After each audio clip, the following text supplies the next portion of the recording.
গাজীপুরের বাংলাদেশ ধান গবেষণা ইনস্টিটিউটে নতুন মহাপরিচালক নিয়োগকে কেন্দ্র করে উত্তপ্ত পরিস্থিতি সৃষ্টি হয়েছে। নতুন নিয়োগ বাতিলের দাবিতে একপক্ষ বিক্ষোভ ও কার্যালয়ে তালা ঝুলিয়ে কর্মসূচি পালন করে। অন্যদিকে সরকারের সিদ্ধান্তকে স্বাগত জানিয়ে পাল্টা অবস্থান নেয় আরেক পক্ষ।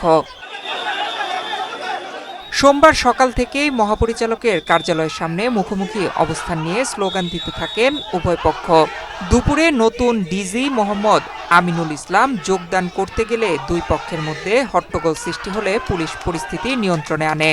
এ সময় ক্যাম্পাসে অতিরিক্ত পুলিশ মোতায়েন করা হয়। রবিবার রাষ্ট্রপতির আদেশক্রমে জারি করা এক প্রজ্ঞাপনে মোহাম্মদ আমিনুল ইসলামকে নতুন মহাপরিচালক হিসেবে নিয়োগ দেওয়া হয়।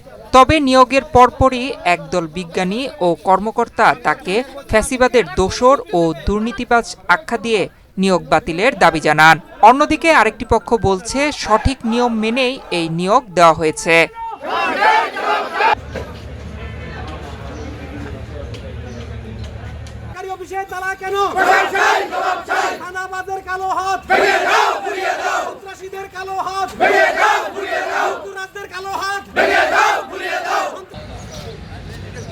স্টিকার পরে দেই।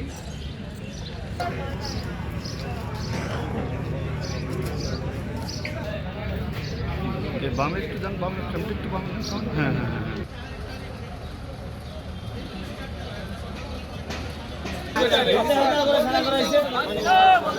থাকবে।